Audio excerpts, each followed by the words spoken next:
محمد اور آل محمد کے لیے صلوات پڑھیں۔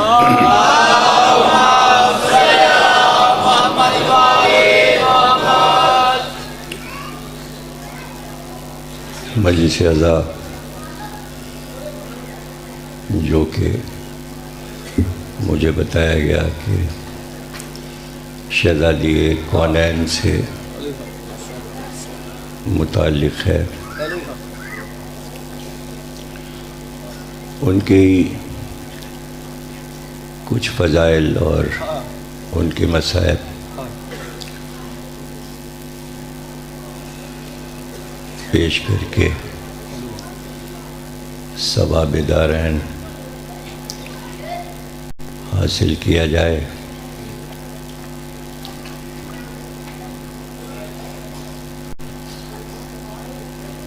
لفظ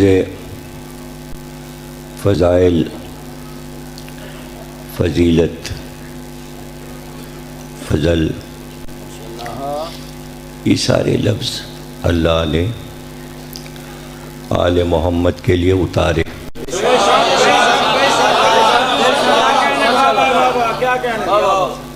اور اس کو قرآن میں اللہ نے کہا کہ اللہ کا فضل ہے، اور جو اللہ کا فضل ہوتا ہے وہی فضیلت بنتا ہے، اور پھر جب اس کا ذکر کیا جاتا ہے تو اسی کو فضائل کہتے ہیں۔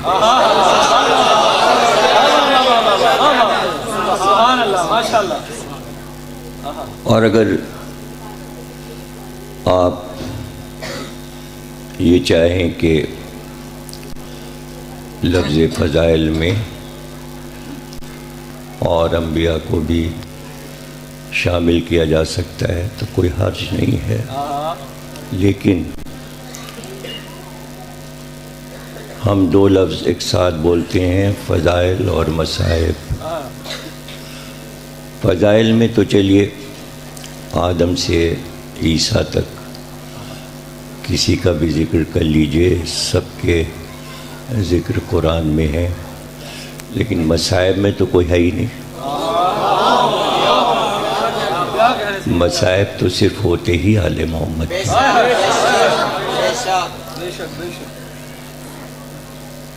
تو یہ دو لفظ جن پر ہمارے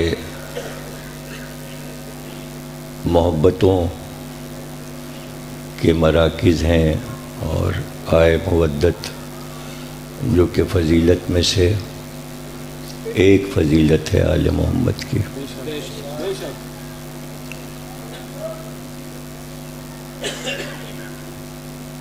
اور ان کی فضیلت بیان کرنے کے لیے جتنے بھی علوم رائج ہیں دین اسلام میں، اور اس کے علاوہ وہ علوم جو پوری دنیا میں پھیلے ہوئے ہیں، علاوہ اسلامی علوم کے، کسی بھی راہ سے آپ چلیں تو آپ کو آل محمد کی عظمتیں مل جائیں گی۔ یہ بات بھی کسی اور کے لیے نہیں ہے۔ اگر کسی کا موضوع فلسفہ ہے تو اسی راہ سے چلے، کسی کا پسندیدہ موضوع قرآن اور تفسیر قرآن ہے تو اسی راستے سے چلے، کوئی علم حدیث کا ماہر ہے تو اسی راہ سے چلے، کوئی تاریخ پر عبور رکھتا ہے اور اس کا پسندیدہ موضوع تاریخ ہے تو اسی راہ سے چلے اور آل محمد کو پالے۔ اور پھر ایک علم میں 70 علم کے دروازے ہوتے ہیں، تفسیر ہو یا حدیث، اس میں پھر دروازے کھلتے جاتے ہیں علم کے۔ ایک توحید ہے، ایک عدل ہے، ایک نبوت ہے، ایک امامت ہے، ایک قیامت ہے۔ فروع دین ہے، نماز ہے، روزہ ہے، حج ہے، زکوٰۃ ہے، خمس ہے. اس میں سے کسی بھی راہ سے چلتے ہوئے آگے بڑھیے، آپ کو آل محمد مل جائیں گے، فروع ہوں یا اصول. اور صرف یہ نہیں کہ آل محمد مل جائیں گے، بلکہ کامل صورت میں ملے گا. اور آپ یہی لفظ دہرائیں گے کہ یہ علم تو ان کے اوپر ختم ہے.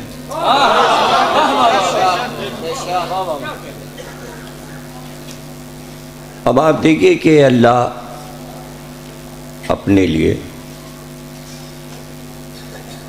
اپنی ذات اور صفات کو ناموں کے ذریعے پیش کرتا ہے.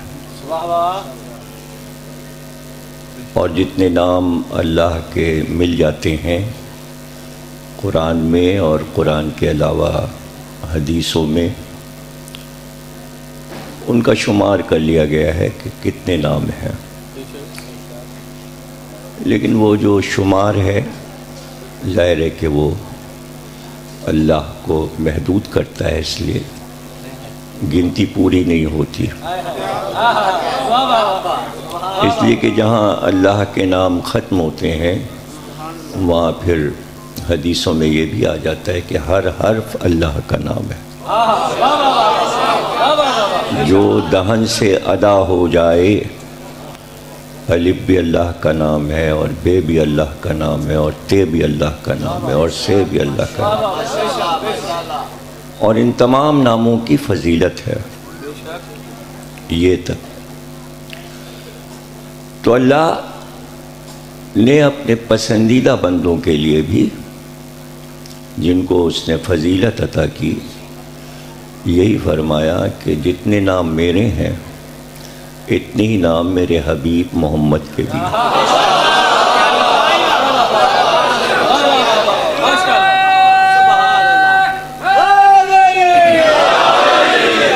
اور جتنے محمد کے نام ہیں اتنے ہی نام میرے ولی علی کے بھی، اور اتنے ہی نام میں نے فاطمہ زہرا کے بھی رکھے.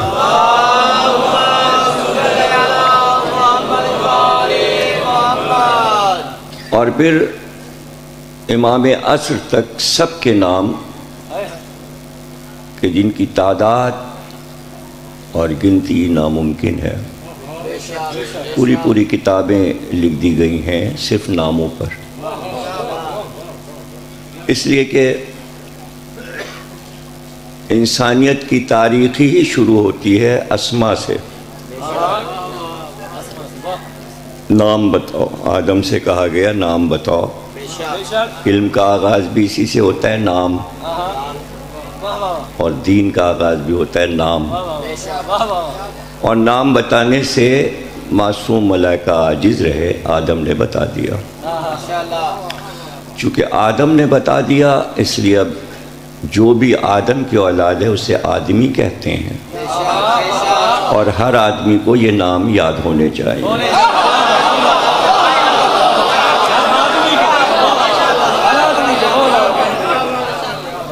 وہ آدمی جب ہی ہے کہ اپنے جد کا حق ادا کرے. اور ہر آدمی کو یہ یاد کرایا گیا. جناب ادریس جو کہ پوتے تھے جناب آدم کے، سب سے پہلے ان کے اوپر یہ قاعدہ اترا جس کو آپ قرآن کی ابتدا کہتے ہیں، جس میں بچے کو الف بے پڑھایا جاتا ہے اور اس کے بعد آنا اونا بانا بونا پڑھایا جاتا ہے. یہ سب جناب ادریس پہ اترا تھا تاکہ وہ سکھائیں، تاکہ آنے والی کتابیں تمام آدمی پڑھ سکیں. چونکہ توریت، انجیل، زبور اور قرآن کو آنا تھا، اس لیے درس دیا ادریس نے، اسی لیے ان کا نام ادریس ہو گیا، درس دینے والا. اور پہلا قلم بھی انہوں ہی نے بنایا.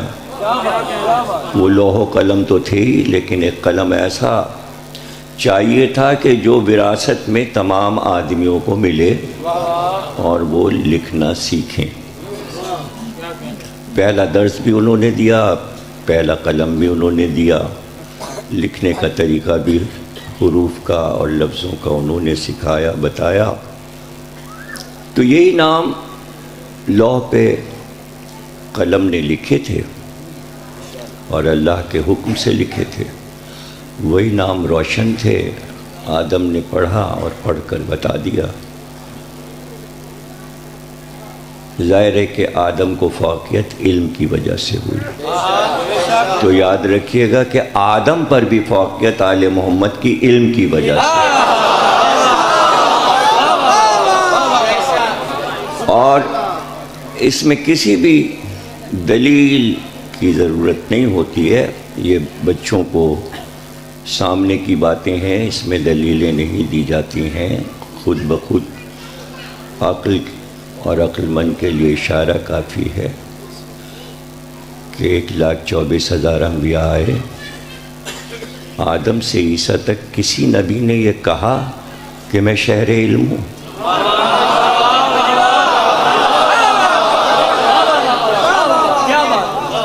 فضیلت اور منزلت اور فوقیت کی بات اگر آپ کریں تو آپ ہمیں بتائیے آدم نے کہا ہو، نوح نے کہا ہو، ابراہیم نے کہا ہو، موسیٰ، عیسیٰ، داؤد، سلیمان، یحییٰ، زکریا، دانیال، کسی نے کہا ہو میں شہر علم ہوں. سوال یہ کہ علم تو ہر نبی کو ملا تھا. علم تو ہر نبی کو ملا تھا. وہ کہہ سکتا تھا کہ میں شہر علم ہوں، لیکن کیسے کہتا؟ اس لیے کہ کسی نبی کے پاس علم کے شہر کا دروازہ ہی نہیں تھا.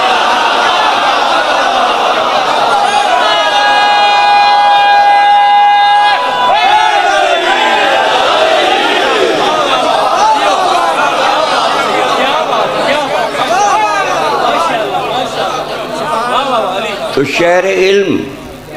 اب آپ خود بتائیں کہ جس نے کہا ہو میں شہر علم ہوں، اس کی گود میں جو بیٹی پلی ہو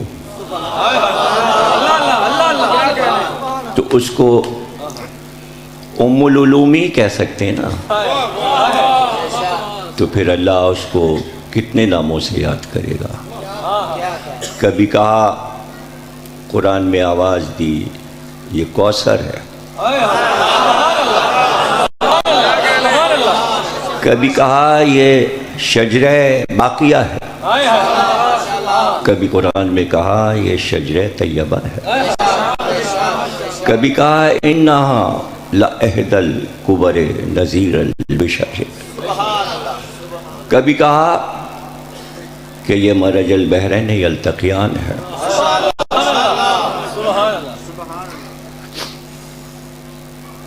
اور کبھی پیغمبر سے کہا کہ یہ آپ کی بیٹی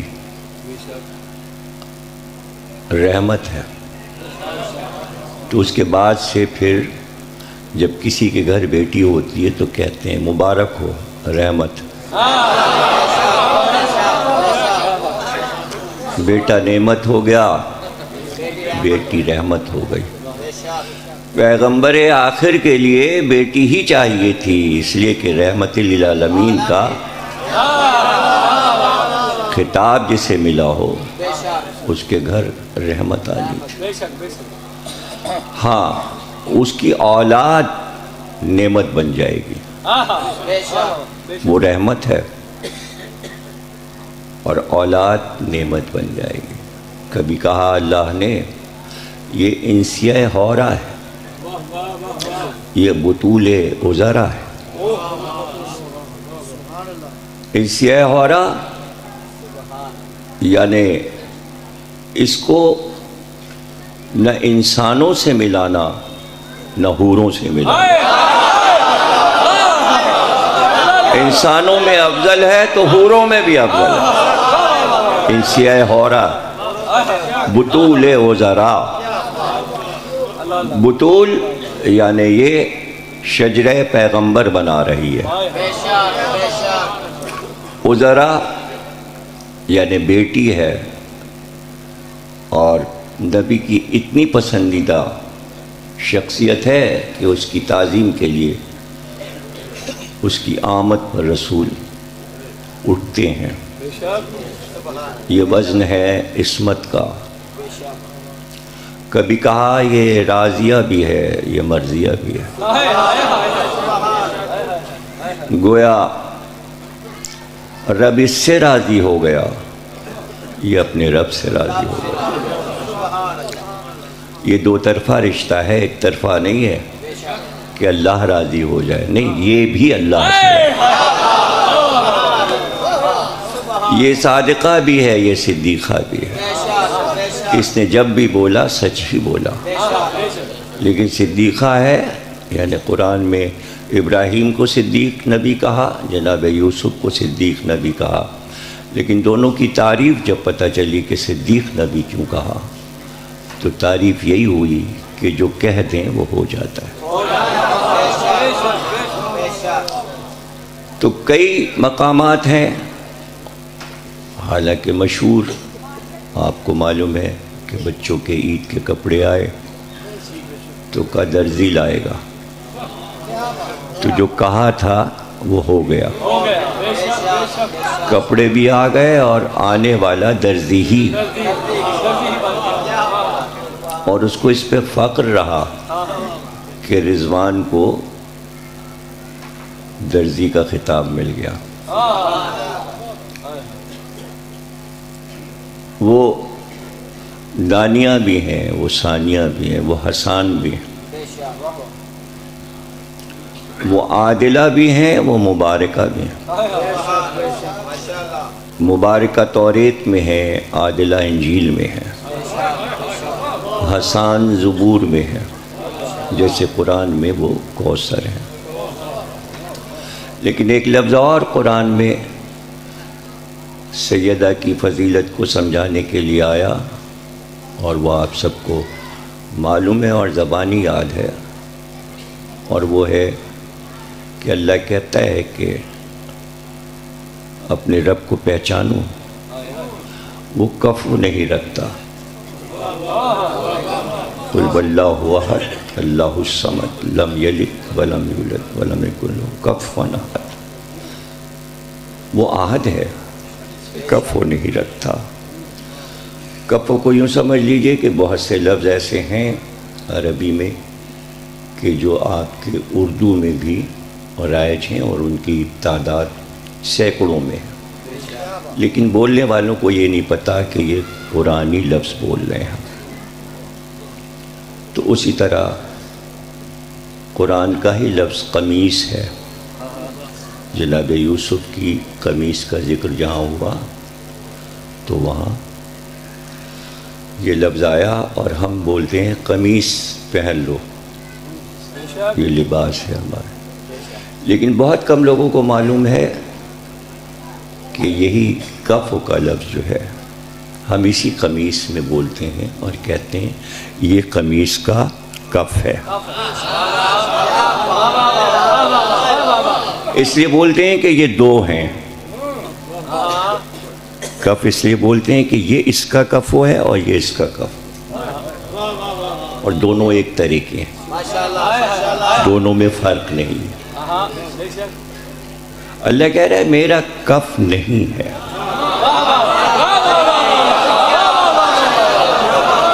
میں احد ہوں، میں اکیلا ہوں، میں اکیلا ہوں۔ احد مانے مولا علی نے فرمایا احد کا ترجمہ ہے اکیلا، ایک نہیں۔ ایک اگر کہیں گے تو مولا علی نے فرمایا ایک کے بعد دو بھی تو ہے، اور جب آپ اکیلا کہیں گے تو اس کے بعد کوئی لفظ نہیں ہے، اکیلا۔ احد تو احد مریم بھی تھی، تو کیا تیرے امکان میں نہیں تھا پروردگار کہ مریم کا کف پہلے سے ہی پیدا کر دیتا؟ یہ تو جب مریم آ گئی، ان کی فضیلت بڑھ گئی، مرتبہ بڑھ گیا، تو پھر یہ بات آئی کہ بھئی شادی اس لیے نہیں ہوئی مریم کی کہ ان کے ٹکر کا کوئی تھا ہی نہیں مردوں میں جس سے شادیاں نے، ان کا کفو نہیں تھا. اس لیے یہ حدیث پیغمبر نے فرمائی کہ اگر علی نہ ہوتے تو زہرا کا کفو نہیں تھا.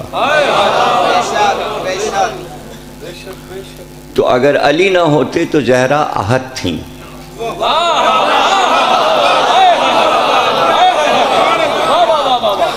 تو پھر ہم یہ کیوں نہ کہیں کہ علی وہ ہے جو توحید کو برقرار رکھتا ہے.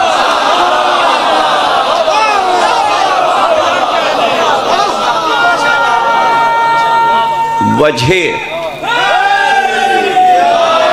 عظمت توحید ہیں علی. یہ کتنا بڑا رتبہ ہے کہ اس کی عظمت جیسے سرکار سے، ویسے ہی علی سے، ویسے ہی آل محمد سے. یہ پریشانی کی بات نہیں ہونی چاہیے، اس لیے کہ ہم سب جب حج میں جمع ہوتے ہیں تو پکار ہوتی ہے فرزندان توحید خانہ کعبہ میں جمع ہے. گویا مسلم جو ہے وہ توحید کی شان ہے.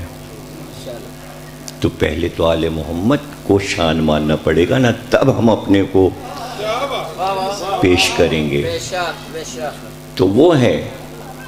اب وہ کیسے یہ مسئلے مشکلوں سے گزرے کہ وہ رہ گیا، تو اس کے لیے آسان ہے کربلا کو سمجھنا کہ جہاں اپنی نفی کر دی جائے اور اس ذات سے اشارہ کیا جائے کہ وہ ہے اور ہمارے پاس جو ہے وہ نہیں ہے، کیونکہ تم نے ہر چیز کو ہمارے لیے مٹا دیا تو ہم اس چیز کو کیسے مٹنے دیں؟ سب کچھ رہے گا. ایک لفظ کربلا میں سب سمایا ہوا ہے. کربلا کو چاہے تاریخ کہیے، کربلا کو چاہے میدان کہیے، کربلا کو چاہے واقعہ کہیے، کربلا کو چاہے مصائب کہیے، کربلا کو چاہے نبی کی فضیلت کہیے، کربلا کو چاہے شہر کہیے، کربلا کو چاہے ملک کہیے، جو چاہے آپ کہیں ایک لفظ کربلا. اور کون ہے جس سے پوچھا جا رہا ہے؟ اس کا نام ہے زہرا. بھائی ماں کو بھی یہ گوارا ہے، منظور ہے، پوچھ لیجئے. سرکار نے پوچھا، بھلا انکار کیسے کرتی ہیں؟ اس لیے کہ یہ بھی تو طے ہے کہ جو محبت اللہ سے اس گھرانے نے کی کون کر سکا. یہ بتانا تھا کہ اس کی محبتوں کی حدیں کیا ہیں اور کتنا چاہا جاتا ہے اللہ کو، کتنی محبت کی جاتی ہے اللہ سے. یہ پنجتن 5 نے بتایا. تو اللہ نے کہ تم نے اپنی محبت کو زمانے کو سکھانے کا طریقہ رکھا کہ اللہ سے کیسے محبت کی جائے، تو ہم تم سے محبت زمانے کو نہ کروا دیں تو صحیح. اب یہ کہ پہلے تم محبت کرو پھر ہم اعلان کریں، نہیں، محبت کرو. قل لا اسألکم علیہ اجرا الا المودۃ فی القربى. محبت کرو. محبت کروائی نہیں جاتی، ہم کروا رہے ہیں. عبادت کروائی نہیں جاتی، ہم کروا رہے ہیں. نمازیں ہم پڑھوا رہے ہیں، روزہ ہم رکھوا رہے ہیں، تو محبت بھی ہم کروا سکتے ہیں. اس لیے کہ محبت تو ہمیں چاہیے، اور ہمیں معلوم ہے کہ تم ہم سے محبت کر ہی نہیں سکتے. جب تم نے ہمیں دیکھا ہی نہیں تو محبت کیسے کرو گے؟ محبت تو ہم ان ذوات سے کروا رہے ہیں. مودت کا حکم ہم نے اپنے لیے نہیں دیا کہ اللہ سے محبت کرو، اللہ سے مودت کرو. محبت ان سے کرو، محمد اور آل محمد سے، وہی تو محبت ہماری ہوگی. تو جو لوگ محمد آل محمد سے عشق کرتے ہیں وہی عشق الہی ہے۔ اب کون کتنا چاہتا ہے یہ اس کی حدیں ہیں۔ محبت کی اور عشق کی کوئی حد نہیں ہوتی ہے، کوئی بھی حد نہیں ہوتی ہے۔ بس اس سے زیادہ اور کیا ہوگا کہ پوچھ لیا جائے کہ ایسا ہوگا تمہیں منظور ہے، اگر وہ نہیں کر دیں کہ ہمیں نہیں چاہیے ایسا کوئی واقعہ کہ جس میں ہمارا پورا گھر ختم ہو جائے۔ بھئی کبھی کسی نے یہ کیوں نہیں سوچا کہ جس طرح انہوں نے ہاں کیا تھا تو نہیں بھی تو کر سکتے تھے؟ اس پہلو پہ کوئی نہیں سوچتا۔ تو یہ بالکل ایسا ہی ہے کہ اگر وہ ہاں کر دیں تو سب کچھ ہے، اور وہ نہیں کر دیں تو سمجھیے دنیا ہے ہی نہیں، وجود ہی نہیں ہے دنیا کا۔ تو جن کی ہاں پر سب کچھ ٹھہرا ہوا ہے، جن کی ہاں پر سب کچھ ٹھہرا ہوا ہے، ان کی ایک نہیں کیا ہوگی؟ وہ حسین کی ایک نہیں تھی تو ہاتھ نہ رہا تبت یدا ابی لہب، سرداد نہ داد۔ سر دے سکتے ہیں، ہاتھ نہیں دے سکتے۔ تو جن کی ہاں پر دین کا دار و مدار ہے، اس کی نہیں سے بھی تو دین باقی ہے۔ تو ان کی ہاں بھی اللہ کو پسند، ان کی نہیں بھی اللہ کو پسند، حالانکہ ان کے ہاں ہی ہاں ہے۔ یہ لا اور اللہ کا مسئلہ ہے، لا پہلے اللہ بعد میں۔ تو یہ 5 ذاتیں اور ان تک پہنچنا، اور میں نے آپ کو بتا دیا کہ روٹ یعنی راستہ کوئی بھی اپنا لیجئے، آپ کا کوئی بھی سبجیکٹ ہو، آپ نے کچھ بھی پڑھا ہو، کچھ بھی سیکھا ہو، کچھ بھی سنا ہو، کچھ بھی معلومات ہو، وہ اسی راہ سے چلتے جائیے، فضیلتیں ملتی جائیں گی۔ مثلاً اب آپ، میں نے کہا نا کہ ادریس پہ حرف اترے، تو ان کو پہلی بات جو بتائی گئی وہ ہے ابجد، یعنی الف بے نہیں اترے بلکہ اس صورت میں اترے ابجد حوس ہوتی کلمن شخص ززق تک، یعنی اس میں سارے حروف آ گئے۔ سب سے جن کی تعداد یعنی کہ الف کی 1 سے لے کے اور آخر میں 1000 غین کے ہوتے ہیں ززق، آخری حرف اس میں ابجد میں۔ تو ابجد سے بات شروع ہوئی، چونکہ پوتے تھے آدم کے، اس لیے کہا کہ ان آدمیوں کو بتائیے۔ بات کہاں سے شروع ہوئی تھی؟ آدمی سے۔ ان کو بتائیے کہ پہلی چیز جو تمہیں سکھائی جا رہی ہے وہ ابجد ہے۔ ابجد کیا ہے؟ اب و جد، باپ اور دادا، ان کو نہیں بھولنا ہے۔ تو آدم کے بعد فوراً ہی پوتے کو بتایا گیا کہ ادریس تم بتاؤ باپ کون تھا اور دادا کون تھا۔ تو یہی تو ہم مجلسوں میں آج تک بتا رہے ہیں کہ باپ کون ہے اور دادا کون ہے۔ تو اب آپ بتائیے کہ بجائے اس کے کہ ہم نبی کا ذکر کریں تو یہ نہ بچوں کو بتائیں کہ باپ عبداللہ تھا اور دادا عبد المطلب تھا۔ تو ابجد کے حقدار جیسے آدم اور ان کے بیٹے شیس ہیں، ایسے ہی جناب عبداللہ اور جناب عبد المطلب بھی ہیں۔ تو تاریخ رسالت کے ابوجد ہیں یہ، رسول کے نہیں، پوری رسالت کے ابوجد ہیں۔ اور ان کے ایمان اور ان کے رتبے اور ان کی بلندی کیا کہنا، ماشاءاللہ، فضیلت ہی فضیلت ہے۔ اور ان فضیلتوں کو بچوں کو اسلامی ملک میں بتاتے رہنا چاہیے۔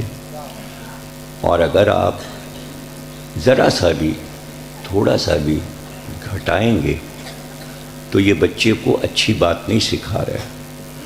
بھائی جب نبی کے ہی باپ دادا کا احترام نہیں ہوگا تو وہ اپنے باپ دادا کا کیا احترام؟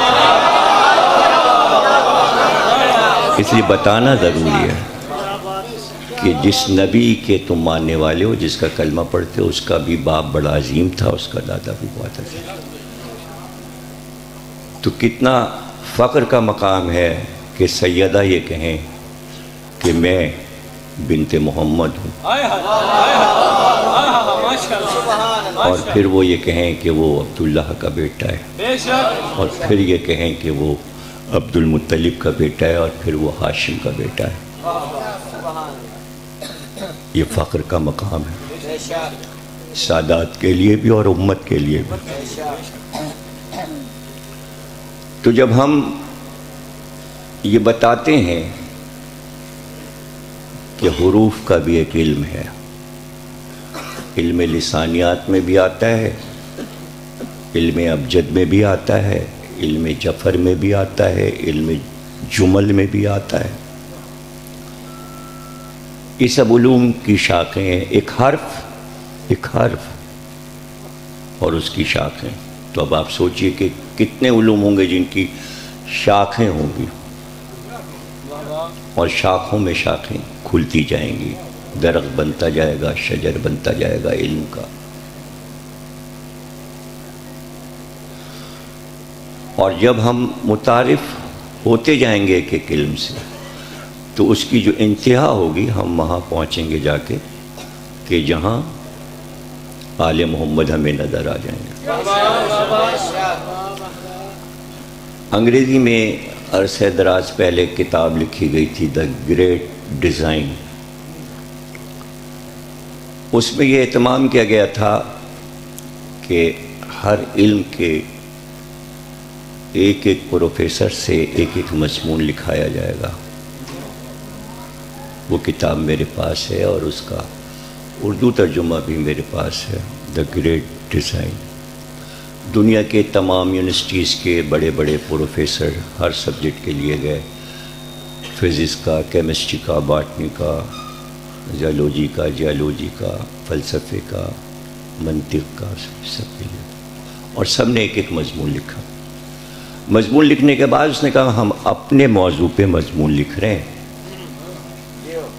لیکن جب وہ آخری لفظ لکھتا تھا تو اس نے لکھا کہ ہم اپنے اسی علم کے ذریعے توحید تک پہنچ گئے، اللہ تک پہنچ گئے، ہم نے اللہ کو پا لیا۔ باٹنی کا جو پروفیسر تھا اس نے کوئی بہت طویل پورے علم کو نہیں پیش کیا، اس نے کہا کہ میں باٹنی کا پروفیسر ہوں، صرف میں ایک درخت کا پتا لے رہا ہوں اور اس پتے پہ پورا مضمون لکھ رہا ہوں، اور اس نے بتایا کہ اس پتے میں کیا کیا ہے، اس پتے میں کیا کیا ہے، اس کی بیچ کی شاخ، اس کی شاخیں، پھر اس کی شاخیں، اور کس طرح یہ جڑ تک ان کا سلسلہ ہوتا ہے شاخوں کا، اور پتا اپنی غذا زمین سے بذریعہ شاخ اور تنے کے لے رہا ہوتا ہے۔ کوئی تو ہے جو اس پتے کو غذا پہنچا رہا ہے، اس نے آخر میں لکھا وہ اللہ ہی تو ہے۔ بالکل اسی طرح جیسے آپ ہر علم سے اللہ کو پا سکتے ہیں، اسی طرح ہر علم سے آپ آل محمد کو آسانی سے پا سکتے ہیں۔ شرط یہ ہے کہ آدمی علم تو حاصل کرے۔ اللہ تو جہالت کی عبادت بھی نہیں پسند کرتا۔ جاہلانہ جو سوچ رکھتے ہیں ان کی تو عبادت بھی قبول نہیں ہوتی۔ یہ آپ حضرت موسیٰ کے سارے واقعات پڑھ لیجئے تو آپ کو پتہ چلے گا۔ تو علم پہ زور کیوں دیا ہے نبی نے؟ علم حاصل کرو، چین تک جاؤ، علم حاصل کرو، واجب ہے، فرض ہے ہر عورت مرد پر۔ کتنے اقوال ہیں پیغمبر؟ یہ ایک کوشش تھی پیغمبر کی تاکہ امت آل محمد کو سمجھے، شہر علم کے دروازے تک پہنچے، اور پھر پالے ان لوگوں کو جو مرکز کائنات ہیں، جو مرکز مودت ہیں، جو مرکز مباہلہ ہیں، جو مرکز تطہیر ہیں، جو مرکز آئے درود ہیں، جو مرکز حدیث قصہ ہے، یہی ہستیاں مرکز ہیں، اور ہماری زندگیاں کیا کہنا ذہن نصیب کہ ہم مجلسوں میں سوچ و فکر کے ساتھ، غور و فکر کے ساتھ بیٹھتے ہیں تو سن تو چکے کہ اب پوری زندگی بس یہ ذکر آل محمد سنتے رہیں گے؟ ایک بار تو سنا، یاد نہیں ہوا؟ نہیں، یہ ہر بار کیوں بیٹھے ہوئے ہیں؟ یہ ہر بار اس لیے بیٹھے ہیں کہ اب تو پتہ چلے کہ جو ابھی غیب میں ہمارے لیے فضائل تھے وہ اب تو کھلے۔ یعنی 1400 سال گزرنے کے بعد بھی ابھی بھی ہم پھر بیٹھے ہوئے ہیں مجلس میں۔ اس کے معنی یہ کہ اگر ہم 2-4 مجلسیں کر کے فارغ ہوتے کہ بھائی ڈگری مل گئی اور علوم آل محمد اور فضیلت آل محمد ہمیں معلوم ہو گیا، اب مجلس میں جانے کی ضرورت نہیں، تو گویا فضیلتیں محدود ہو جاتی ہیں۔ مجلس میں بیٹھے رہنا، مجمع کا کم نہ ہونا اس بات کی دلیل ہے ابھی فضیلتیں ہزاروں لاکھوں باقی ہیں۔ اس لیے کہ معراج میں تو رسول اللہ نے اونٹوں کی قطار جاتے ہوئے دیکھی تھی، پوچھا تھا جبریل یہ قطار کیسی ہے، اس پہ کیا لدا ہے؟ کہ یہ قطار جب سے میں پیدا ہوں تب سے دیکھ رہا ہوں، جا رہی ہے مشرق سے مغرب تک چلتی چلی جا رہی، ختم ہی نہیں ہوتی۔ 25,000 برس تو گزر گئے اس کو دیکھتے ہوئے مجھے، اور چلی جا رہی۔ کیا اس کے اوپر لدا کیا؟ کہا آپ کے بھائی علی کی فضیلت ہے۔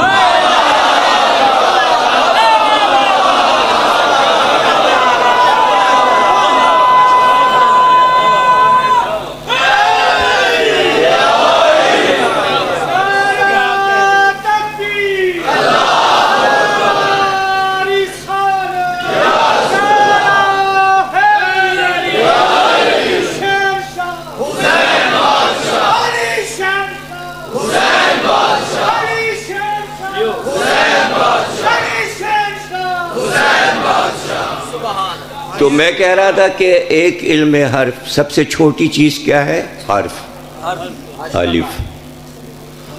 علم لے کے آیا امام صادق علیہ السلام سے،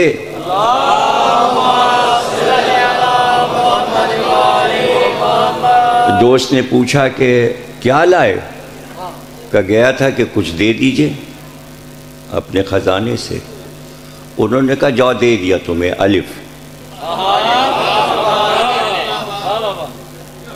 دوست کہتا ہے 20 برس کے بعد پھر ملاقات ہوئی تو میں نے پوچھا اب کہاں پر ہو تم؟ الف لے کے آئے تھے امام سے، کہا بھی الف پر ہی ہوں۔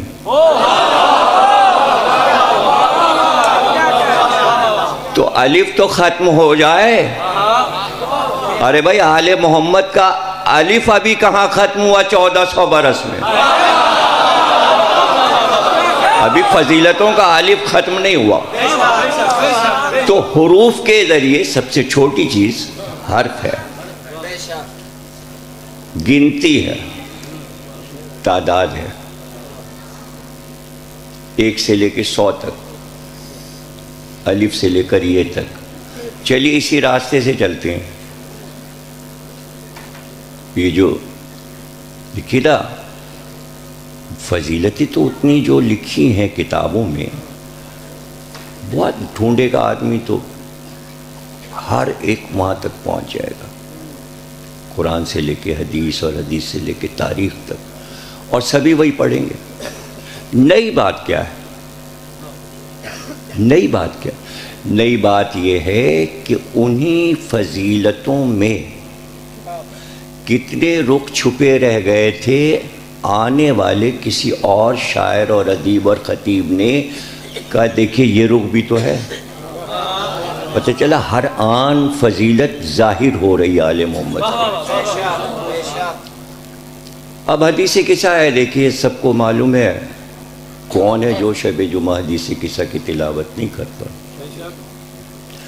ایک حدیث قصہ آپ مجھے دے دیجئے، کتابی شکل میں میرے پاس رکھی ہوئی ہے، ہر وقت میرے ساتھ رہتی ہے، ہر وقت رہتی ہے میرے ساتھ، کہیں بھی ہوں میں لے کے بیٹھ جاؤں حدیث قصہ۔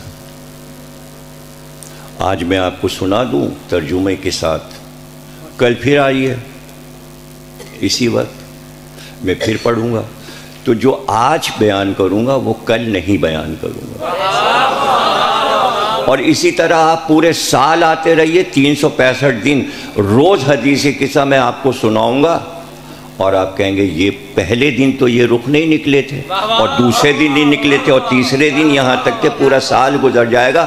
اس کے بعد بھی میں کہوں گا اب دوسرا سال شروع ہونے والا ہے۔ اسی کو فضیلت کہتے ہیں کہ ہر آن جو نگاہوں سے فضیلت چھپی ہے وہ ظاہر ہو، اسی کا نام مجلس ہے۔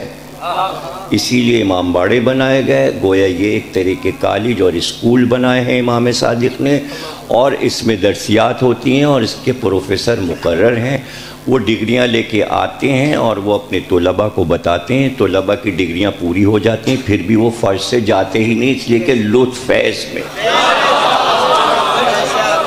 ایک مزہ ہے، ایک لطف ہے۔ تو اب آپ دیکھیے کہ بھائی صرف آپ اس پہ آ جائیے کہ آپ کے گھروں میں تغرے لگتے ہیں فریم میں،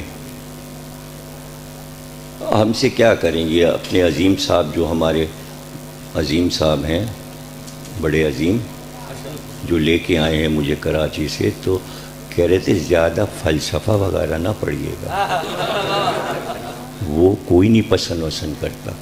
تو میں بچ کے فلسفہ آتا ہے، پھر میں کاٹتا ہوں، پھر راستہ بدلتا ہوں اور یوں آتا ہوں، اور وہ بار بار زبان پہ فلسفہ آ رہا ہے، میں جلدی سے کٹ کرتا ہوں کہ بھئی انہوں نے منع کیا ہے، فلسفہ نہیں پڑھنا ہے، کوئی یہاں فلسفی نہیں بیٹھا ہوا۔ تو اب ظاہر ہے کہ میں کتنا، دیکھیے ابتدائی اور بہت ہی آسان،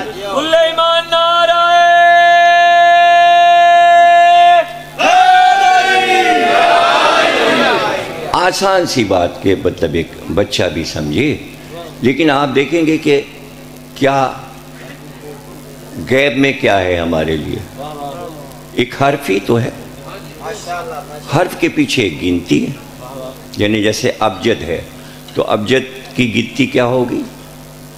الف کا 1، بے کا 2، جیم کا 3، دال کے 4، حوض ہے کا 5، باء کا 6، زے کا 7، ہوتی ہے کا 8، تو کا 9، یہ کا 10۔ اب 10 کے بعد 11 نہیں آتا علم اعداد میں، اب 20 آئے گا۔ بے شک کلمن، کاف لام میم نون، کاف کا 20، لام کا 30، میم کا 40، نون کا 50۔ میم محمد ہے، نون علی ہے، اور یہ فاطمہ ہے۔ یہ بھی ایک علم ہے کہ یہ حرف کیسے منصوب ہیں۔ اب آپ دیکھیے کہ نون جو ہے، نون والقلم، تو جہاں پر چونکہ حروف سے آیات شروع ہو رہی ہیں، اس لیے حرف بھی کسی سے منصوب ہوگا۔ الف لام میم، کاف ہا یا عین صاد، ہا میم، قاف والقرآن المجید۔ کوئی سورہ قاف سے شروع ہو رہا ہے، کوئی یا سے شروع ہے، یا یاسین والقرآن الحکیم، یا تک، یہ حروف مقطعات کہلاتے ہیں۔ حروف مقطعات یعنی مقطع جمع ہے قطع، قطع یعنی ایک ٹکڑا۔ تو کتنے ٹکڑے ہیں قرآن میں؟ تعداد کل 72 ہے، جتنے حروف آئے ہیں حروف مقطعات، ان کی تعداد 72 ہے۔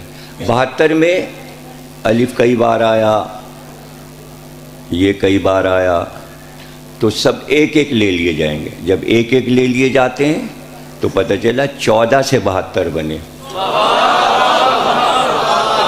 14 سے 72۔ اور جب 14 مل گئے ہم کو، تو اس میں ایک سواد ہے، ایک رے ہے، ایک الف ہے، ایک تو ہے، ایک عین ہے، ایک لام ہے، ایک یہ، ایک نون ہے، ایک میم ہے، ایک سین ہے، ایک کاف ہے، ایک ہے۔ جب اس کا جملہ بنایا گیا کہ بامانی کوئی جملہ بن جائے، تو وہ جملہ یہ بنا، صراط علین حق نمسک، علی کا راستہ سب سے سیدھا راستہ ہے، اسی سے تمسک کرو، یہی حق ہے۔ یہ 14 حروف سے یہ جملہ بنتا ہے. تو یہ ایک علم ہے، اس کے عادات ہیں. اسی طرح اچھا ہر زبان میں، یعنی عبرانی عربی میں تو آپ دیکھیں گے کہ چونکہ انہی زبانوں سے لیٹن سے اور عبرانی سے انگریزی بنی، تو وہاں بھی آپ کو یہی ملے گا، ابجد الف بے دال، ابجد الف بے جیم دال، اے بی سی ڈی. کلمن کاف لام میم نون کے ایل ایم این. تو پتہ چلا کہ اصل حرف کی کہیں سے آ رہی ہے اور سریانی زبان وجود میں آ رہی ہے، اس سے عبرانی بن رہی ہے، عبرانی سے پھر دوسری زبانیں بن رہی ہیں اور ان کی شاخیں کھلتی جا رہی ہیں اور اب تک زبانیں بنتی چلی جا رہی ہیں. اس لیے کہ سب سے بڑی مثال آپ کے سامنے اردو کی ہے کہ جو ابھی حال میں ہی بنی ہے شاہ جہاں کے دور میں، تو زیادہ دن نہیں ہوئے اردو کو بنے ہوئے.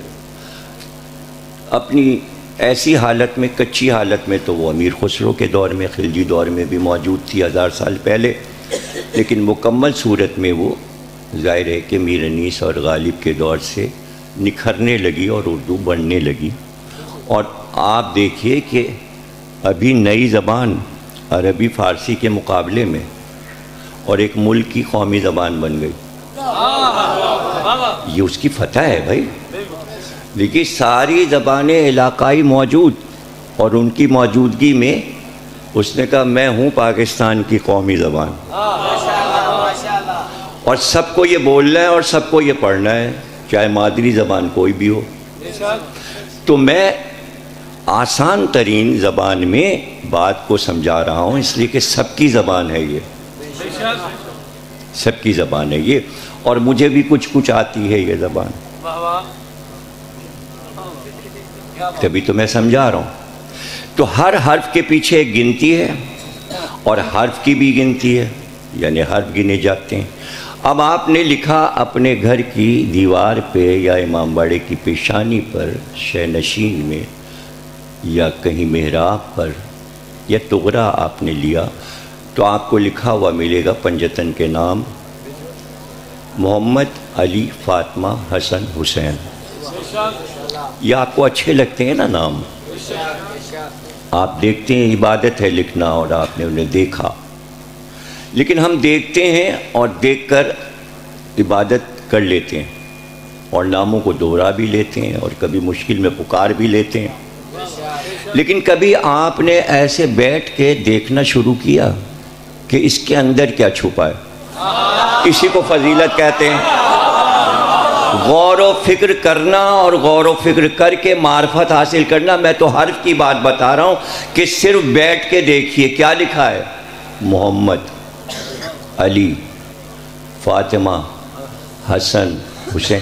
یہ فاطمہ بیچ میں کیوں لکھا ہے؟ دو نام ادھر ہیں اور دو ادھر ہے، یہ بیلنس کیوں ہے؟ بھائی ہم نے نہیں بیلنس کیے، کسی تغرا نویس نے نہیں کیے ہیں.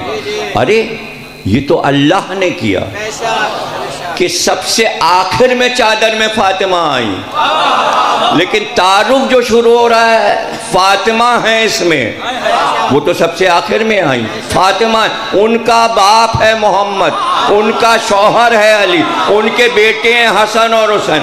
بات شروع ہو رہی ہے فاطمہ زہرا سے، اس میں ہے کوئی راز؟ ارے تیرا حبیب ہے، اس میں رسول ہے، 1,24,000 کا فقر ہے، سب سے افضل ہے، افضل الانبیاء ہے. تجھے کہنا چاہیے تھا محمد ہیں، ان کا چچا زاد بھائی ہے یا ان کا داماد ہے، ان کی بیٹی ہے، ان کے نواسے ہیں. فاطمہ ان کا باپ، ان کا شوہر، ان کے بیٹے. یہ کیا راز ہے؟ یہ تو تم جب ہی جانو گے نا کہ جب کوئی مشترک چیز کئی چیزوں میں ہو تو اسی کو فوقیت ہو جاتی ہے، اسی کو کلمہ کہتے ہیں. کلمہ اس کو کہتے ہیں عربی میں کہ برابر کے 3 ٹکڑے ہوں، برابر کے، لیکن تینوں میں ایک چیز مشترک ہو، ایک چیز تینوں ٹکڑوں میں پائی جاتی ہو. تو آپ کہتے ہیں لا الہ الا اللہ محمد رسول اللہ علی ولی اللہ، تو کلمہ تو ہو گیا. یہ 3 ٹکڑے ہیں، کلمہ ہو گیا. لیکن مشترک کیا چیز ہے؟ ایک اللہ ہے، ایک نبی ہے، رسول ہے، اور ایک علی. مشترک کریے اس کو، یعنی تینوں میں ایک چیز پائی جاتی ہو، وہ تلاش کرنا ہے، تو پھر پتہ چل جائے گا کلمے کی تعریف کیا ہے، آرام سے پتہ چل جائے گا۔ تینوں کو اللہ بنا دیجئے، اللہ بھی اللہ ہے، محمد بھی اللہ اور علی بھی اللہ۔ نہیں ہو سکتا، ایسا نہیں ہو سکتا، تو پھر تینوں کو رسول بنا دیجئے، اللہ رسول، رسول رسول، علی رسول۔ کا نہیں ہو سکتا، کا تو ایک تو ہو سکتا ہے، اللہ ولی، رسول ولی، علی ولی، اسی کو کہتے ہیں مشترک۔ تو بھائی فاطمہ سے تعارف ہو رہا تھا، دیکھنا یہ تھا کہ سب رسول نہیں ہیں، رسول ایک ہے، سب امام نہیں ہے، امام تین ہی ہیں، رسول امام نہیں ہو سکتے، فاطمہ امام نہیں ہو سکتی، کوئی ایسی چیز ہو جو پانچوں میں موجود ہو، اسی کو تو عصمت کہتے ہیں۔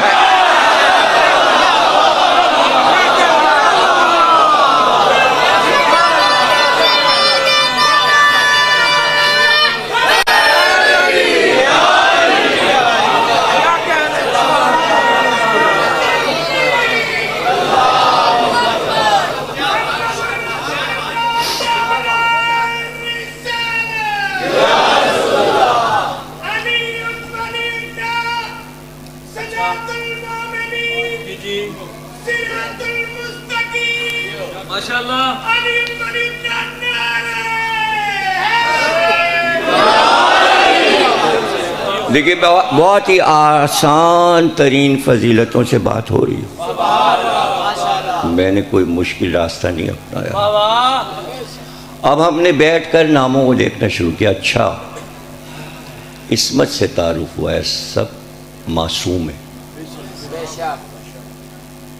پانچوں معصوم۔ یہ محمد میں کتنے حرف ہیں؟ 4۔ علی میں کتنے ہیں؟ 3۔ فاطمہ میں کتنے ہیں؟ 5۔ محمد میں 4، علی میں 3، کتنے ہوئے؟ 7۔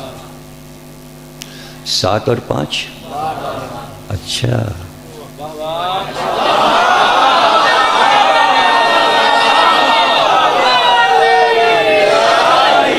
اب تعارف کا راز کھلتا چلا جا رہا ہے۔ تو اب ادھر بھی تو آئیے، حسن میں کتنے ہیں؟ حسین میں کتنے ہیں؟ 4 اور 3، 7 ادھر بھی ہیں، 7 ادھر۔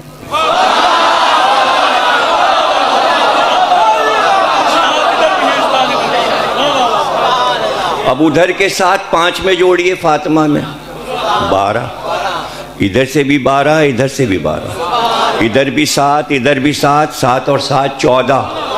پتہ چلا 14 کا مرکز بھی فاطمہ ہے اور 12 کا مرکز۔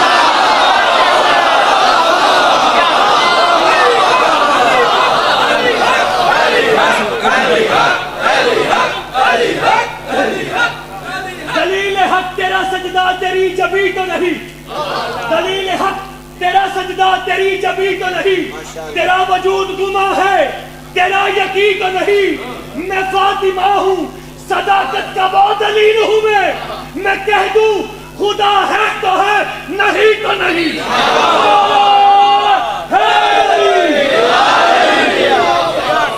یہ دیکھیے ہاں اور نہیں پر انہوں نے پڑھ دیا، یہ ہاں اور نہیں میں بھی تو فضیلت چھپی ہوئی ہے جو میں شروع میں کہہ چکا، لیکن اب چونکہ پھر سے بات آ گئی کہہ کے پھر آگے بڑھتا ہوں۔ یہ عربی میں ہے لا اور اللہ، لا نہیں اللہ ہے،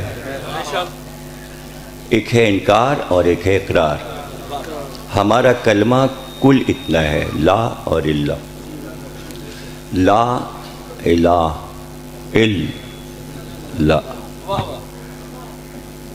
لا، نہیں ہے کوئی اور اللہ، اور ہے تو اللہ۔ انکار پہلے ہے، اقرار بعد میں۔ گویا تولا میں بھی لا لگا ہوا ہے، اور لا تو ہے ہی۔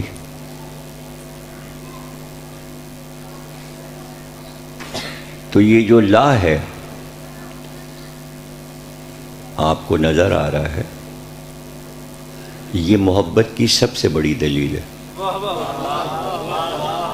اللہ سے بڑی دلیل لا ہے کہ آپ نے پہلے جھوٹے خداؤں کا انکار کیا،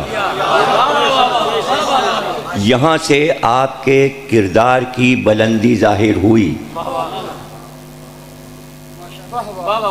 ہمت تو پیدا ہوئی۔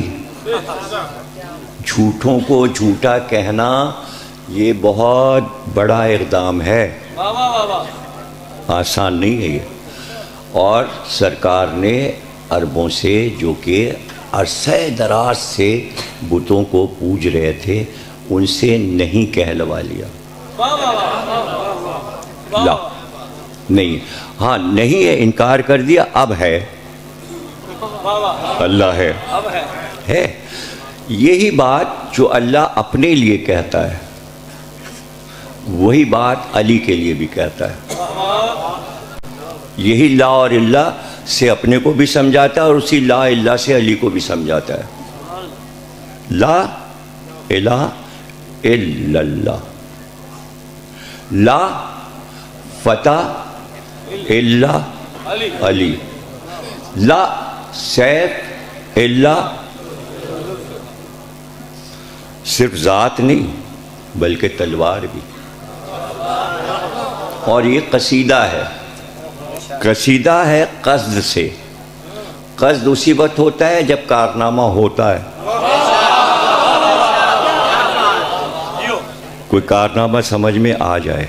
بدر ہو چکی تھی، احد ہوئی، چونکہ علی کر چکے تھے حفاظت اور تلوار چلاتے جا رہے تھے اور تنہا ناکے کے گرد طواف کرتے جا رہے تھے اور کافروں سے سرکار کو بچاتے جا رہے تھے، تلوار ٹوٹ گئی، اتنا لڑے کہ تلوار ٹوٹ گئی۔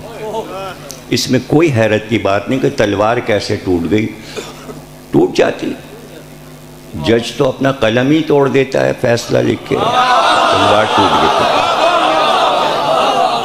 ٹوٹ گئی، بس ٹوٹ گئی تو ٹوٹ گئی، ٹوٹ بھی نہیں سکتی تھی، اللہ چاہتا تو نہ ٹوٹتی، اس لیے کہ ذوالفقار کو اترنا تھا، اس لیے یہاں کے لوہے کی تلوار کو ٹوٹنا تھا اور وہاں کے لوہے کو آنا تھا، تبھی تو سورہ حدید نازل ہو رہا ہے۔ ہم نے لوہے کو آسمان سے نازل کیا تو لوہا زمین سے نکلا ہے، آسمان سے نازل ہوا، یہ لوہا زمین سے نکلا ہے لیکن ذوالفقار آسمان سے آئی۔ اور کوئی کہے کہ وہاں کوئی کیا بڑی فیکٹری لگی ہوئی تھی لوہے کی، آئرن فیکٹری تھی، کیا تھا، اسٹیل مل لگی ہوئی تھی، کیا تھا جو وہاں تلوار بن کے وہاں سے آ گئی؟ نہیں، وہ مہر نبوت وہیں سے بن کے آئی تھی، جس فیکٹری میں مہر نبوت بنی تھی اسی میں ذوالفقار بھی آئی، اور جب آئی تو جبریل یہ قصیدہ پڑھتے ہوئے آئی، لا فتح الا علی، لا سیف الا ذوالفقار، اور اس کی گونج تھی احد کے میدان میں۔ ذوالفقار رسول اللہ کو پیش کی گئی، تلوار تو رسول اللہ کی ہے، رسول اللہ نے علی سے کہا یہ لو۔ اب یہ بیان کرنے میں دیر لگا، اس کے آنے میں، قصیدہ پڑھنے میں، یہ تو بس کن کی طرح ہے، تلوار ٹوٹی اور علی کے ہاتھ میں تلوار تھی اور وہ چلنے لگی، جنگ ختم ہوئی، حفاظت کر کے رسول کو لے کر خیریت سے علی آ گئے۔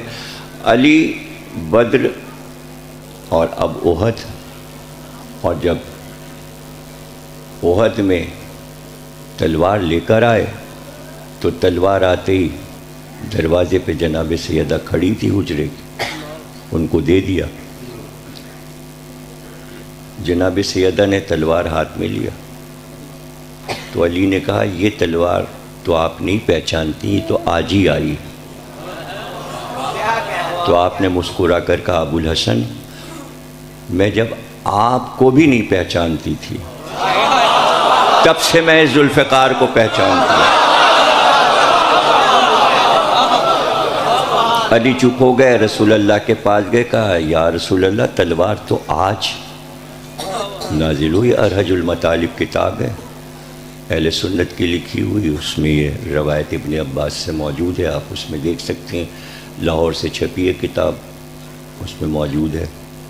ابن عباس یعنی عبداللہ ابن عباس بیان کر رہے ہیں، رسول اللہ نے کہا چلو چل کے سیدہ سے پوچھتے ہیں۔ یہ آپ نے غور نہیں کیا کہ میں حضرت علی پہ آتا ہوں اور پھر اپنے موضوع جناب سیدہ پہ آ جاتا ہوں، آپ اس کی بھی داد نہیں دے رہے مجھے۔ میں گیا لافتہ الا علی پر تھا، لیکن واپس پھر میں جناب سیدہ پہ آیا۔ بھئی خطیب تو اس کی داد لیتا ہے نا، واقعہ پڑھنے کی داد تھوڑی لیتا ہے، ربط کی داد لیتا ہے۔ یہ میں آپ کو بتا رہا تھا کہ یہی رموز ہیں، یہی راز ہیں فضیلتوں کے، کہ جو اب تک ہمارا دل اس ذکر سے نہیں ہٹا۔ بس دل چاہتا ہے سنتے رہیں، سنتے رہیں، بار بار سنیں، اور جب تک زندگی ہے سنتے رہیں۔ رسول اللہ نے کہا چل کے ہم خود ہی فاطمہ سے پوچھتے ہیں۔ رسول اللہ نے کہا کہ تم نے یہ علی سے کہا کہ میں اس سے ذوالفقار سے بہت پہلے واقف ہوں؟ کہ بابا آپ نے کئی بار یہ فرمایا کہ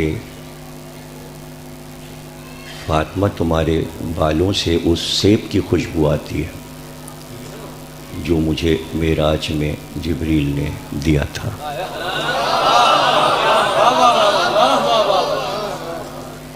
تو آپ نے بیان کیا کہ جب میں اس سیب کے درخت کے پاس سے گزرا تو میں نے پوچھا جبریل سے یہ سیب کا درخت کیسا ہے، تو جبریل نے اس کا پھل توڑا اور مجھے دیا اور کہا یہ آپ کے لیے نعمت بھی اور رحمت بھی ہے۔ آپ کہتے اسی سیب، معراج کے سیب کی خوشبو مجھ سے آتی ہے؟ آپ نے فرمایا ہاں، اسی سیب کے درخت سے تمہارا نور ہے۔ تو کہا بابا اس سیب سے میرا نور ہے، اسی سیب کے درخت کی جڑ سے تو ذوالفقار بنی ہے۔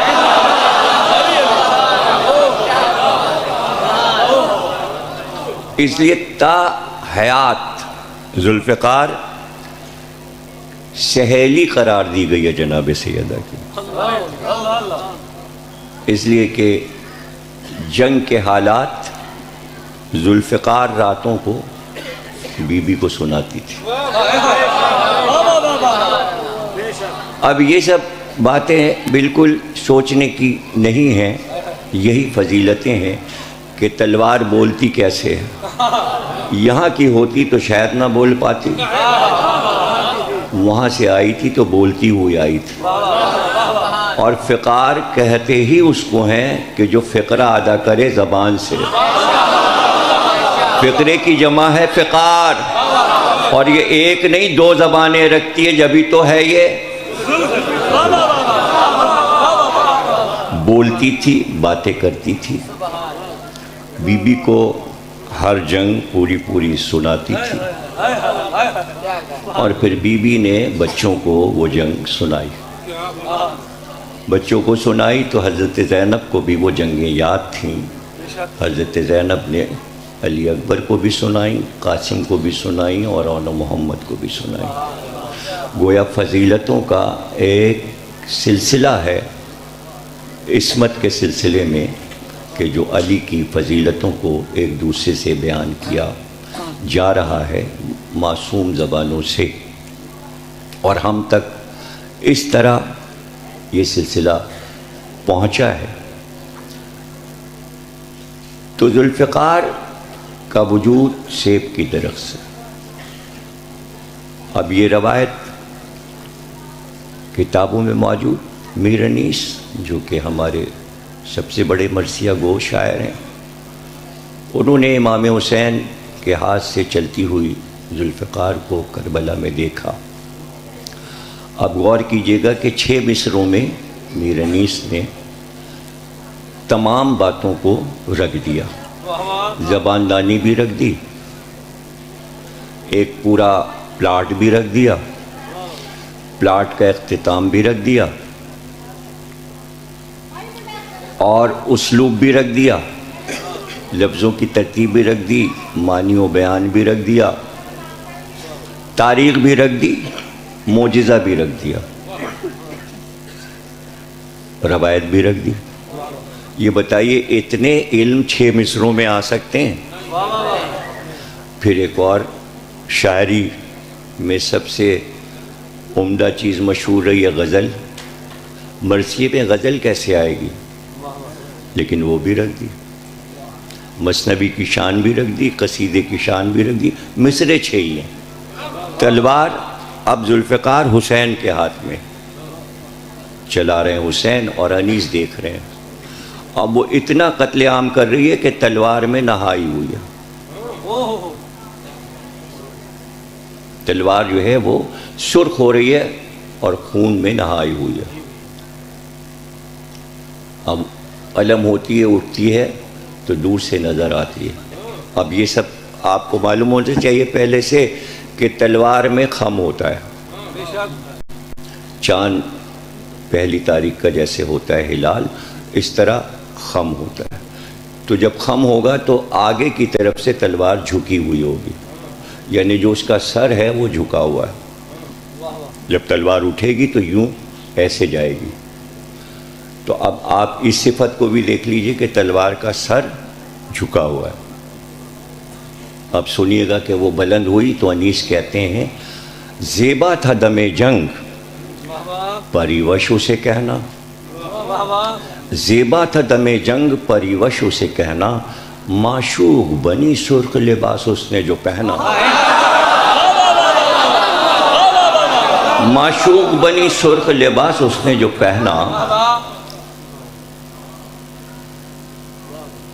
جوہر تھے کہ پہنے تھی دلہن پھولوں کا گہنا، جوہر تھے کہ پہنے تھی دلہن پھولوں کا گہنا۔ اب دلہن زیوروں سے اتنی لدی ہوئی ہوتی ہے کہ سر جھکا کے چلتی ہے۔ وہ دلہن ہی کیا کہ جو سر اٹھا کے چلے، دلہن کی تعریف یہ ہے کہ وہ سر جھکا کے چلتی ہے۔ جوہر تھے کہ پہنے تھی دلہن پھولوں کا گہنا، اور اس اوج میں وہ سر کو جھکائے ہوئے رہنا، اس اوج میں یعنی بلندی میں، اس اوج میں وہ سر کو جھکائے ہوئے رہنا۔ سیبے چمنے خلد کی بوباس تھی پھل میں، دیکھ کا پھل، سیبے چمنے خلد کی بوباس تھی پھل میں، رہتی تھی وہ شبیر سے دولہا کی بغل میں،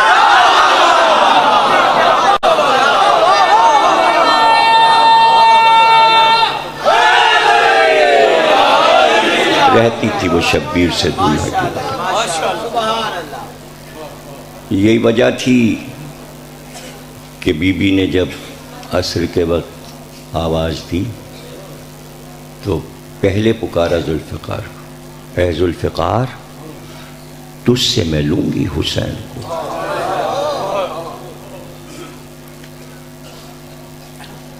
اے دہر بے وفا میرا بچہ ہے بے گناہ، اے دشت نینوا میرا بچہ ہے بے گناہ، اے عرض کربلا میرا بچہ ہے بے گناہ، گھیرا ہے ظالموں نے میرے نور عین کو، اے ذوالفقار تجھ سے میں لوں گی حسین کو۔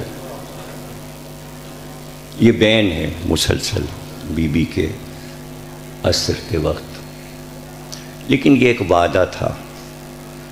تقریر کو ختم کرتے ہوئے اسی پہ اختتام کر دوں کہ یہ وعدہ ماں اور بیٹے کا ہے آپس میں، اس میں کوئی شریک نہیں ہے۔ ماں سے بیٹے کا وعدہ، وہ وعدہ کیا ہے؟ اسی وعدے پر میں تقریر کو ختم کر رہا ہوں، اور وہ آپ سب حضرات نے سنا ہے اچھی طرح سے، آپ واقف ہیں ان مصائب سے کہ بی بی کی وصیت کرنے کے بعد اسما بچے ابھی مسجد سے آئیں گے، ان کو کھانا کھلا دینا، اس لیے کہ اچانک ان پر یہ مصیبت پڑے گی کہ انہیں پتہ چلے گا کہ ان کی ماں اس دنیا میں نہیں رہی۔ بچے آئے اور اسما اور فضہ نے کھانا رکھا، اور کہا شہزادو کھانا کھا لیجئے۔ چاروں طرف دیکھ کر بچوں نے کہا کبھی ایسا ہوا ہے کہ ہم نے ماں کے بغیر کھانا کھایا ہے؟